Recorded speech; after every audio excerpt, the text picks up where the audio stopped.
Ассалому алейкум, урматтуу мусулман бир туугандар. Бул видеону аягына чейин көрүүңүздөрдү суранат элек.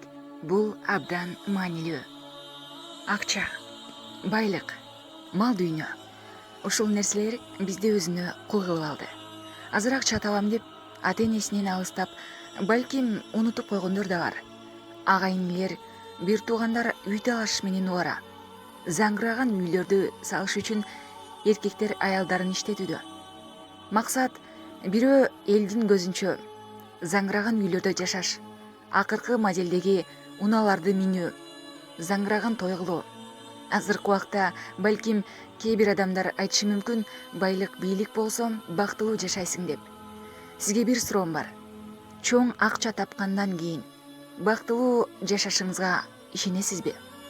Эгерде ооба десеңиз, бул инсандын жашоосуна назар салып көрүңүз. Стив Джобс бул киши эң кирешелүү компаниянын башкаруучусу. Бул кишинин компаниясынын кирешеси Россия Федерациясынын Газпромунан да чоң. Бул адам iPhone смартфонун түзгөн. Apple компаниясынын башкаруучусу. Apple компаниясынын 2009-жылкы кирешеси $200 миллиард.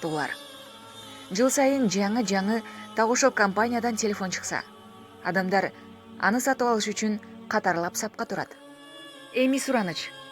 Бир жолу болсо дагы ойлонуп көрүңүз. Эгерде сиз ушул компаниянын башкаруучусу болсоңуз, эмне кылат элеңиз?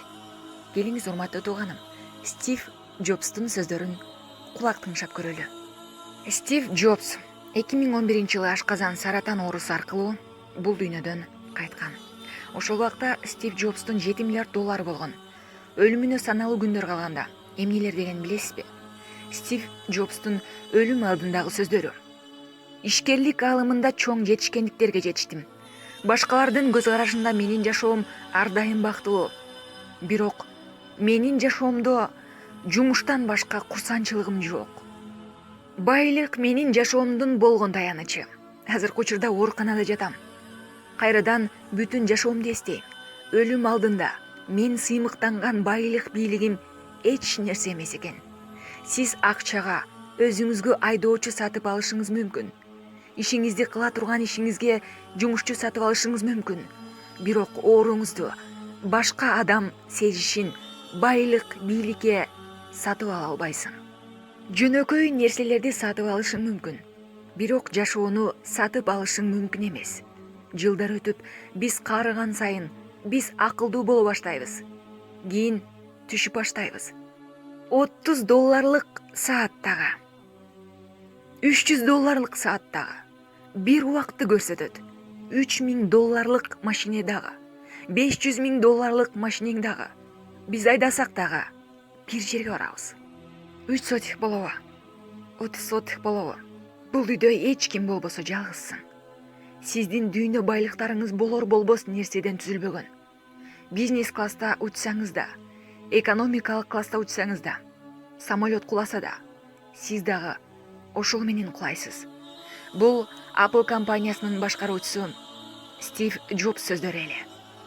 Байлыктын артынан кууп, ата-энесин унутуп, балдарын ата мээримине зар кылып, акча деп, харамды харам дебей аткандар, акча деп намазды унутуп коюп жаткандарга биринчи суроо тапкан байлыгыңыз сизди өлүмдөн сактай алабы? Жок. Болсо тозок отунан сактай алабы? Жок. Демек, эмне үчүн байлык, бийлик топтоону арзуу кыласыз? Ар бир адам өлүм дамын татуучудур.